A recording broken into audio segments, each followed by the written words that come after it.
Boa noite, meus amigos da Rede CNT, uma rede da família Martinez. Estamos de volta para mais um Jogo do Poder e eu recebo hoje aqui Requião Filho, Maurício Requião. Vamos fazer um bate-papo com o Maurício Requião sobre o que ele pretende nos próximos anos. E antes de iniciar esse bate-papo, nós vamos a Brasília com o José Marcelo para saber as notícias da semana. Olá, eu sou José Marcelo Santos, direto de Brasília, com o resumo das principais notícias da semana. O governo fala em recuperação da economia no ano que vem, mas analistas do Brasil e do exterior avaliam que o cenário será negativo em 2016. A previsão é de que entre as 12 maiores economias do mundo, apenas a nossa permaneça em recessão. O relatório do Goldman Sachs estimula um encolhimento de 1,6% da economia brasileira. O país que deve ter o maior crescimento em 2016 é a Índia, com taxa de 7,8%, seguido da China, com 6,4%. Mais economia. O mercado financeiro também já prevê inflação acima da meta para o ano que vem. É a primeira vez que a alta de preços é estimada acima do teto no Boletim Focus, divulgado pelo Banco Central. Segundo o boletim que traz as estimativas de analistas de mais de 100 instituições financeiras, o IPCA, Índice de Preços ao Consumidor Amplo, que mede a inflação oficial, deve chegar a 6,64% no ano que vem. Acima, portanto, do topo da meta estabelecida pelo governo, que é de 6,5%. Os ganhos de trabalhadores nas 6 maiores metrópoles do país devem recuar pelo segundo ano consecutivo. Este ano, a massa salarial, que é a soma do que ganham os brasileiros, deve atingir o menor índice desde 2011. 42 bilhões de reais que poderiam ir para o consumo secaram. A inflação é apontada como principal culpa por quem vai às compras todos os dias.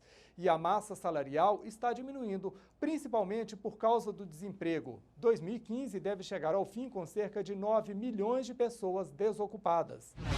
Ficou para a próxima terça-feira a decisão do Conselho de Ética sobre a continuidade do processo contra o presidente da Câmara, Eduardo Cunha. O relator Fausto Pinato apresentou o parecer e recomendou o seguimento da representação. A Polícia Federal prendeu em Brasília o senador Delcídio Amaral e José Carlos Bunlai. O empresário pecuarista, amigo do ex-presidente Lula, foi preso em mais uma fase da Operação Lava Jato. Ele é acusado de usar recursos contratados da Petrobras para quitar empréstimos bancários. A informação foi dada pelo Ministério Público Federal após o empresário ser preso na 20ª fase da Operação Lava Jato. A Procuradoria informou que, na verdade, o dinheiro era destinado ao Partido dos Trabalhadores. Uma das transações chegou a 12 bilhões de reais. Eu vou ficando por aqui, mas te espero na edição nacional do Jogo do Poder Notícias. É na quinta-feira, às 11 da noite. Até lá! Retornando do Instituto Rede CNT, muito boa noite, obrigado por ter vindo aqui no Jogo do Poder pela primeira vez. O velho Requião eu recebo de vez em quando aqui, ele é meu freguês assíduo. Boa noite, Rocha, boa noite para vocês. Realmente eu já vim algumas vezes aqui, sempre do lado de lá da Câmara, mas é interessante estar aqui. Bom, a pergunta que eu te faço é o seguinte, você está aí, se elegeu deputado estadual, está iniciando uma carreira política, né, tem um futuro pela frente, mas nós estamos acostumados com o velho Requião, né? Eu me lembro que eu era estudante quando ele se elegeu deputado estadual e uma das coisas que ele fez foi colocar um pneu de ônibus na porta do gabinete dele na Assembleia Legislativa e já iniciava um combate ali direto, né, elegendo um adversário que era o transporte coletivo. Né? E isso marca o Requião, né, a forma dele atuar. Uhum.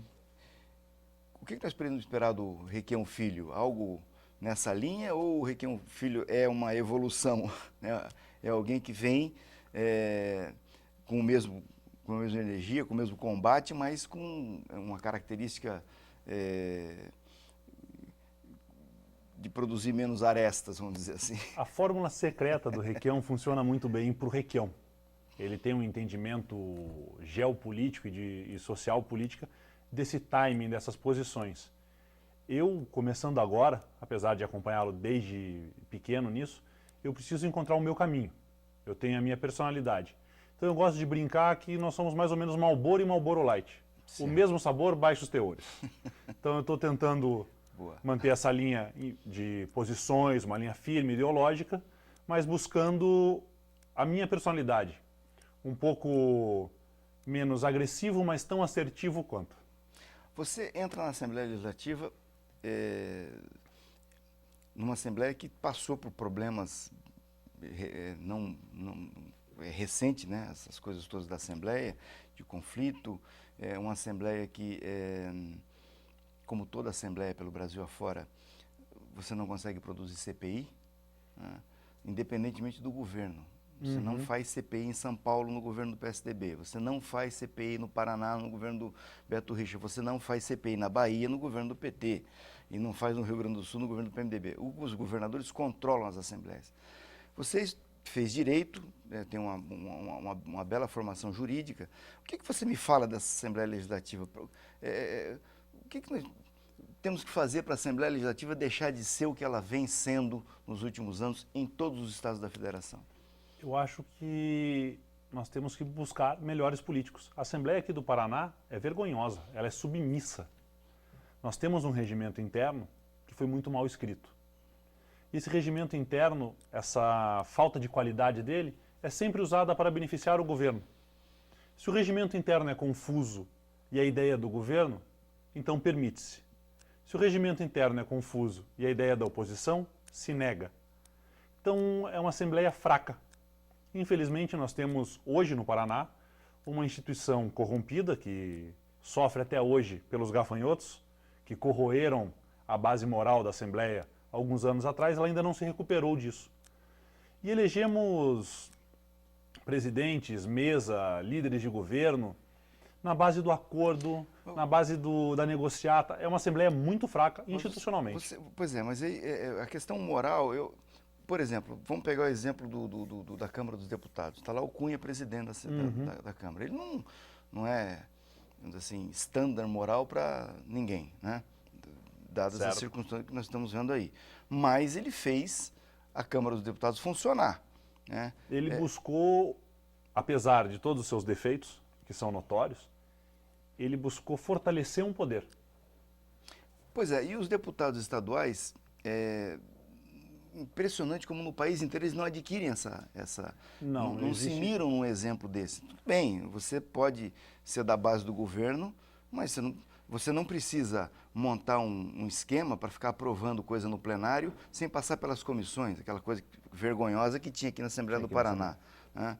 E tampouco entrar num micro-ônibus para ser conduzido pela Polícia Militar para dentro da casa, né? Quer dizer, a Assembleia aqui chegou num nível deplorável. Mas o pior é que eles entraram naquele micro-ônibus, entraram no camburão e nunca mais saíram. Nós temos na Assembleia uma base no número X de deputados que não é dono do próprio voto. Você entra em plenário e fala, vou apresentar um requerimento querendo A, B e C. Muito bom, gostei, conta comigo. Aperta a sua mão, na hora da votação ele vota contra. Mas você me deu o seu voto, você garantiu que nós íamos levantar essa questão? Eu sofri a pressão ali. Então nós temos uma Assembleia que os deputados não são donos do próprio voto. Nós temos uma Assembleia onde, infelizmente, a submissão ao governo é quase absoluta. E se a gente procurar a árvore genealógica de algum desses deputados e a árvore de contatos políticos dele, veremos que essa submissão se dá a um carguinho na Regional de Saúde, o cargo no Detran da cidade do interior, a indicação da esposa para trabalhar na Secretaria de Educação. E assim se amarra uma Assembleia que passa a não discutir nada. Não temos nenhuma CPI séria, temos assuntos relevantes, mas as CPIs não são sérias. Então fica muito ruim. É a queda da instituição. Ninguém mais acredita na Assembleia como poder.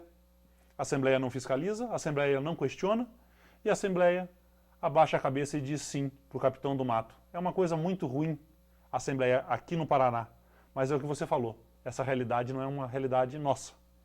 Todos os estados existe isso. E daí sobem à tribuna para reclamar do mensalão. Qual é a diferença do mensalão a ter a esposa, a cunhada ou a amante contratada no governo e não poder ter o seu voto com a sua consciência. É uma Assembleia que precisa melhorar e muito. Muito bem, vamos a um brevíssimo intervalo e voltamos em seguida para essa conversa com Requião Filho, aqui no Jogo do Poder. Não saia daí. Estamos de volta nos estudos da Rede CNT para a sequência do Jogo do Poder com o deputado Requião Filho. Bom, você acaba de entrar na Assembleia e já se cogita de uma eventual participação sua no processo eleitoral do ano que vem na Prefeitura de Curitiba. Você acha que está preparado para esse embate, se o partido resolveu optar por essa experiência? É um embate difícil. Para a campanha, para uma possível campanha, tanto interna como externa, ganhar uma convenção no partido e colocar o nome à disposição para a Prefeitura, para a capital do Estado, eu acho que temos, eu, a minha equipe e esse grupo que me apoia politicamente, temos total condição. O que nós precisamos saber, para dizer se eu estou ou não preparado, é a real condição da Prefeitura. Desde que o Requião saiu, a Prefeitura tem feudos. E é uma coisa esquisita. Se você olhar, a URBS é comandada pelo mesmo grupo, independente do prefeito que lá está. Se você pegar a área de regularização fundiária, a Coab, você verá que está lá o mesmo grupo, desde 1988. É uma coisa incrível, muda o prefeito, mas ninguém consegue mexer na estrutura. Então ninguém sabe a real condição da Prefeitura de Curitiba. O atual prefeito, Gustavo Frutti, se elegeu e disse que tem um rombo de 500 milhões de reais em caixa. Qual é a origem desse rombo? Por que esse rombo? Ninguém sabe explicar isso. Nós estamos em Curitiba sempre na ameaça de greve de ônibus ou de um lockout, greve por parte dos empresários do transporte coletivo. E ninguém consegue explicar aquele contrato mágico que o Tribunal de Contas diz que tem 47 erros, que a Justiça diz que tem erro, que houve uma pequena CPI na Câmara dos Deputados que andou até certo ponto. De repente a CPI parou. Por que a CPI parou? Porque quando ela chegou num nervo, que ela apertou aquele nervo, sumiu a CPI. Ninguém fala dessas coisas. E você falou do Requião com o transporte coletivo. O que o usuário quer? Um transporte bom, rápido e barato. O que nós temos hoje em Curitiba? Caro, ruim e lento. Por que ninguém mexe nisso? Por que ninguém peita essa força que é o transporte coletivo de Curitiba? Por que ninguém peita a regularização fundiária? Eu moro num bairro em Curitiba, onde o meu condomínio é regular, a minha escritura é de propriedade e eu tenho a posse do terreno. Ao lado, poucos metros, existem pessoas que moram há 35 anos na região. Elas mal têm a posse do terreno. Como pode isso? Como pode um empreiteiro que construiu o meu condomínio ter tudo regular? E esse terreno é dele há pouquíssimo tempo. Foi comprado, é um investimento imobiliário. Como pode esse investimento imobiliário estar irregular e ao lado, a poucos metros, uma vila inteira, com mais de 30 anos, ser irregular? Então, ninguém discute, ninguém quer mexer, ninguém enfrenta esses grandes problemas. Por que a Prefeitura tem um rombo? Onde é que está o erro do contrato? Onde é que está o erro na regularização? Onde é que não foi investido? O que não foi arrecadado? Mas não. Hoje nós vemos o executivo da Prefeitura de Curitiba, do Paraná, a culpa sempre é dos outros. Foram as gestões anteriores, é o Ministério Público que não deixa acontecer, o tribunal não julga. Mas será que a culpa sempre é dos outros? O executivo não executa nada mais? Agora, em relação a essa questão do transporte coletivo, hoje a gente já consegue ter, apesar de isso não ser transparente ainda, como deveria, mas nós temos condição de ter uma ideia que o problema não são só as empresas. Né? Se fossem só as empresas, estava resolvido o problema. Vamos fazer uma nova licitação e abrir para todo mundo. Nós temos um problema de um contrato muito mal feito, mal intencionado. Nós tínhamos... E tem um órgão do governo que participa dois órgãos. disso. Nós temos a URBS e nós temos a Comec, que trabalhavam com a integração do sistema metropolitano. O contrato da URBS foi feito por um diretor jurídico que hoje é diretor de transportes. Se o prefeito questiona o contrato, e ele diz que há problemas no contrato, mas que ele não consegue resolver, que é um imbróglio jurídico. Bom, se tem um problema no contrato, como é que pode o diretor que fez o contrato estar dentro da URBS ainda? Que forças ocultas são essas? Por que que ninguém consegue saber da bilhetagem? O dono do ônibus não sabe quantas pessoas andaram no seu ônibus. Se o Ministério Público pedir, não sabe quantas passagens foram meias, quantas passagens foram gratuitas e quantas são pagantes integrais. Existe um véu sobre o transporte coletivo, principalmente aqui em Curitiba. Os empresários alegam que não tem lucro. Se você olhar direitinho, lucro eles têm. Eles não têm o lucro previsto em contrato. Imagina você, Rocha, abre um restaurante, uma franquia. Lá no contrato vai dizer, eu vou ter um lucro de tanto por cento. Quem é o louco que faz um contrato desse? Então eles não têm o lucro previsto no contrato, têm lucro e dizem que a prefeitura deve dinheiro para eles, porque não chegou o lucro previsto em contrato. É uma concessão pública para um particular que corre riscos. Não existe um lucro garantido em contrato, isso é uma loucura. E ninguém mexe, ninguém procura. A tal tarifa técnica. A tarifa técnica foi uma invenção brilhante do Beto Richa. Pagava-se quilômetro rodado. Hoje em dia nós temos GPS, meios eletrônicos, você pode conferir quantas pessoas tem no ônibus online. Mas disseram que era para acabar com o bate-lata, o ônibus que rodava vazio. Então vamos pagar por passageiro. Ora, se você paga por passageiro e o dono da empresa quer ter lucro, quanto menos ônibus rodando, quanto mais gente dentro de um ônibus, mais lucro ele tem. Por que não voltar ao quilômetro rodado? Por que não estabelecer um controle severo de qual é o horário de pico? Quantos ônibus tem? Se você paga por quilômetro rodado, e você precisa de mais ônibus, a 5 nessa linha, menos ônibus naquela, você consegue acertar. Por que não fazer um contrato sério? Por que não acabar com a licitação? Está ruim para todo mundo. O CETRANSP está ameaçando demitir 2.000 funcionários do transporte coletivo de Curitiba, de uma vez, porque está ruim para eles. Está ruim para a prefeitura.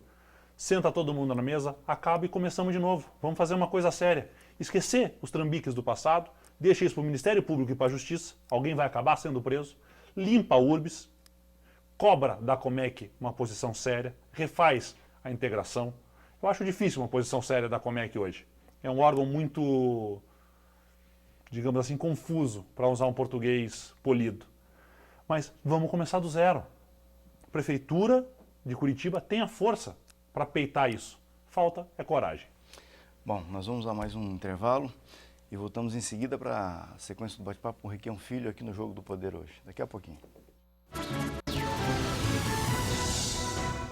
Voltamos aos estudos da Rede CNT para a sequência do Jogo do Poder de hoje. Bom, no final do último bloco você falou, vamos olhar para frente, né? E deixar o passado para o Ministério Público. Pois é, o que se espera de um candidato que se propõe a governar uma cidade como Curitiba, que historicamente é uma cidade bem planejada, uma cidade bem cuidada, ela é assim porque Sim, tem uma no história. passado cuidaram para que ela fosse assim. O que se espera então é que as pessoas venham com um projeto, dizem, olha, eu penso que Curitiba deve ser assim, daqui a 10, 15, 20, 30 anos. Isso tem, ao longo dos anos, isso tem sido pouco praticado em Curitiba pela nossa classe política. Olha-se muito no presente, né, e não se enxerga mais adiante. Talvez isso seja a explicação pelo fato de os rios de Curitiba estarem todos podres, né?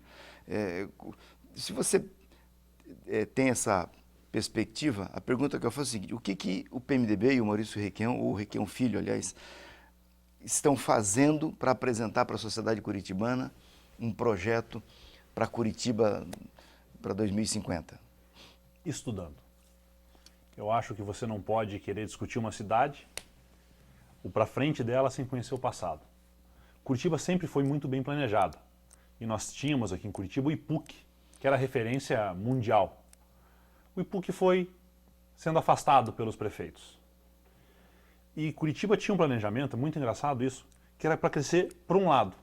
De repente veio um prefeito que tinha amigos com interesse em outro lado da cidade. E todo o planejamento, todo esse estudo do IPUC foi desprezado. E tivemos aquela coisa maravilhosa que é em Curitiba hoje, o Ecoville. Curitiba era programada para crescer para o outro lado.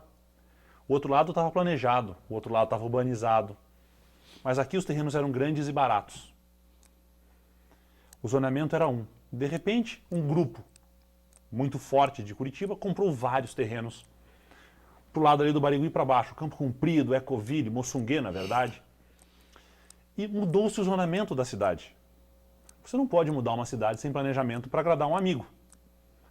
Então nós já temos um problema de trânsito nessa região, hoje super populada, com vias de acesso mal planejadas, e aonde nós deveríamos ter crescido foi abandonado. E lá nós temos ruas, esgoto, planejamento, tudo aquilo que o PUC fez e faz muito bem. Então Curitiba precisa ser repensada. Hoje em dia, Curitiba tem um problema de esgoto.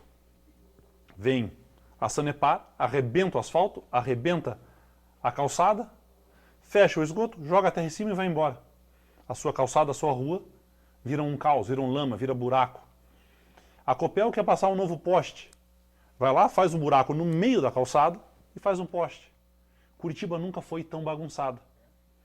Precisa se repensar como fazer isso, como atender. Os rios de Curitiba foram abandonados. Nós temos as lagoas de contenção, que são parques. Uma ideia do Jaime. Deve-se reconhecer isso. O Jaime Lerner pegou as lagoas de contenção de Curitiba e transformou em parque. O Parque Barigui nada mais é que uma área de alagamento. Sim. São Lourenço, Tingui, Tanguá, área de alagamento. E o curitibano não sabe disso.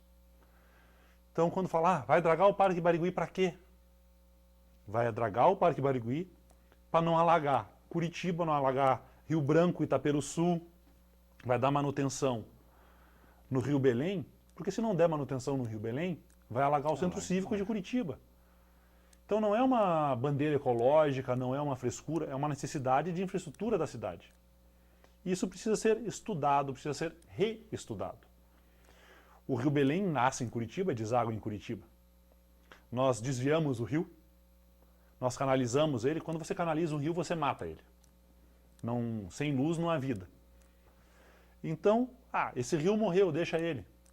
Não, temos que ter um plano de recuperação do Rio Belém, do Rio Barigui. Não é só pela capital ecológica.